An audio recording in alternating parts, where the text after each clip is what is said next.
For listeners who may not yet know about TofaraOnline, maybe you may want to just tell them a little bit about yourself. Okay. So my name is Tofara Chokera and I'm the founder of TofaraOnline Trust.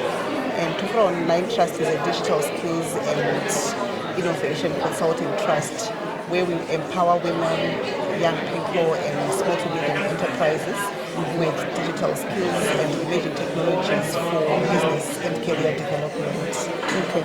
So we started in 2017, formally registered in 2019, and ever since we have launched several flagship initiatives under TofaraOnline, and that includes the Tech-Driven Entrepreneur Program, where we train small to medium enterprises on digital marketing for international trade. And we also have the Women in Digital Business Initiative that we are running in partnership with Microsoft and ITCILO. This is specifically targeting women who have businesses and they want to learn how to grow their businesses beyond borders, using technology and also considering digital transformation. And we launched this program last year in 2024, and I think up to now we have about more than 1,000 people that have certified under the Women in Digital Business Initiative. And we're actually getting so many positive stories from the initiative. Then we also have the Talent for Startups program that focuses on digital skills development for the young people in Zimbabwe. And this year we actually expanded to Eswatini and Zambia. So we target people between the ages of 18 and 35. Okay. And in that program we are grooming young talent, giving them about 7 professions. That also includes artificial intelligence and website development. And it's a partnership that we have with a French-based organization, and we are so happy about the impact that we are making. Then we also have the Women in Artificial Intelligence Global Network that we also launched. It's still a baby, still in its infancy, but we are also looking at making sure that we create a safe space for women to learn about artificial intelligence and innovation. Then last but not least, I'm so passionate about coaching and mentorship. So I am now an appointed International Telecommunications Union Tech Champion, because in Tech Champion, where I focus more on mentoring and coaching women and young girls to pursue careers in STEM. Wow, that's amazing work that you're doing. And maybe you can also tell us like what really inspired you to have this going on. Okay, so my background really inspired me.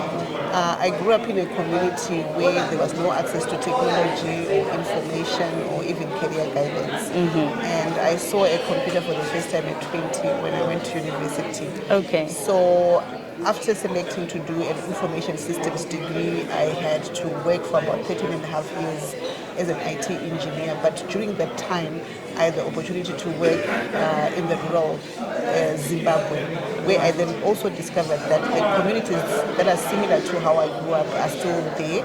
And I had to come up with different initiatives just to make sure that we take technology to the young people so that they learn.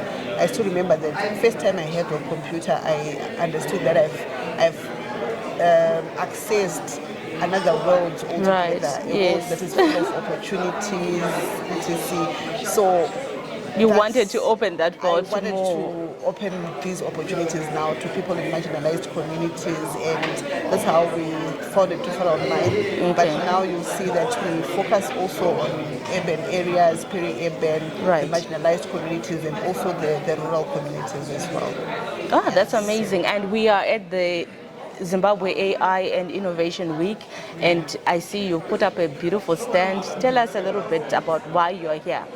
Okay, so besides being a speaker, today I was speaking on AI for career development and business development.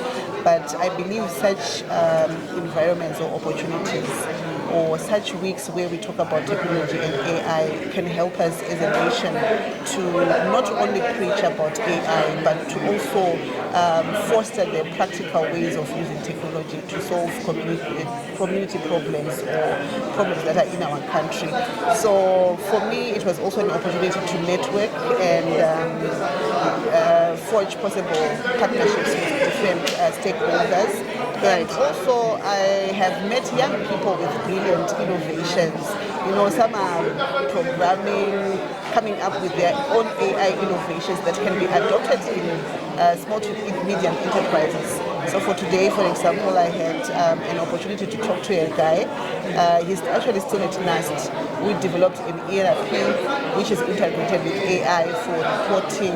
And I was saying this is something that is required by small to medium enterprises that we work with. Besides the digital marketing that we train them, they also need to have systems and processes in place. So yeah, I think it's quite a great opportunity to learn more and see where the vision is also of the country. What skills do you think Zimbabwean youth need most to thrive in an AI-driven future? Okay, so before we even talk about the tech skills, the young people that we are seeing nowadays require the soft skills. Right. We need to train them on critical thinking, becoming leaders in technology, and also becoming innovators. And skills like communication, can actually make people harness more opportunities than someone who doesn't have a tech skill. So obviously we are saying that the moment they learn about AI and coming up with solutions for communities, whether it's waste management, agriculture, etc., I believe that any skill that is under the emerging technologies can actually help the young people become employable in a specific area. And how is TofaraOnline helping these young innovators to have scalable, solutions? What we are doing now for young people to get opportunities is, after training, we realize that the students can actually go and die and not implement what I'm not talking about natural death, but I'm just saying they are going to fizzle out and just ignore what they've learned. So what we have done is we have included a job fair and placement event where we invite companies to come and meet our students, possibly give them opportunities to be employed by them, or some of them we actually then ask them to provide solutions for the companies that come for the job fair. Maybe someone creates a chatbot, an AI-powered chatbot, that can be adopted by several companies.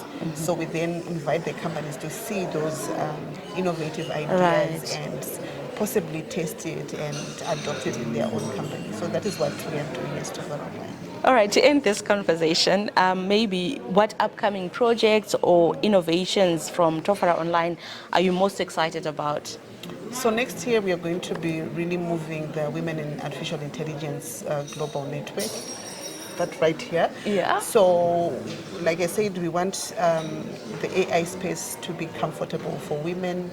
We want to give them equal opportunities to learn AI and how it can solve problems in their businesses or in their careers. We also want women to start programming or start coming up with innovative ideas that are AI powered to grow their businesses, etc. So, and we're going to be doing workshops and conferences, inviting different experts in artificial intelligence, so that at least women can become vulnerable without being judged. Okay. Yeah, it's a safe space for them to learn and implement and network as well.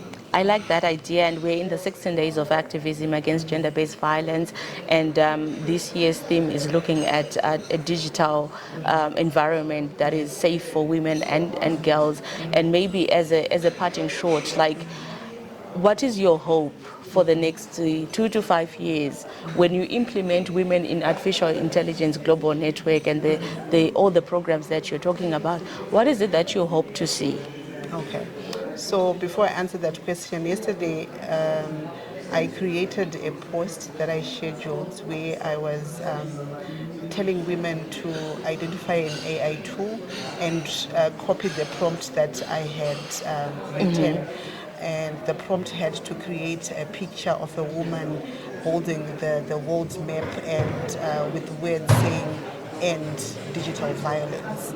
And to me, I understand that when it comes to the online space, women can be very toxic, and women can be the ones leading the violence online. Okay. So all I want to see on the digital space is where women support each other, and where women give solutions for each other in a way that would empower the other woman. From how I've seen people using technology and the social media, I believe that we can change the narrative from hating each other, from bullying each other, from cyber drama or digital drama, if we can call it that way. We want a situation whereby women are the first ones to say no to digital violence. Right. If we have violence on our own, what will the world be like? Everyone will follow suit. So sometimes the digital violence that we get as women is not like it's coming from the other gender, but we are having these violence against each other. And all I'm saying, in the next few years, we want to see a safe space that our young children, the girls that are coming up, Yes. can actually go and learn something besides seeing cyber drama or digital drama where people are violating each other's rights and so on. So that is what I would envision, and that is what I would want to see in the next few years.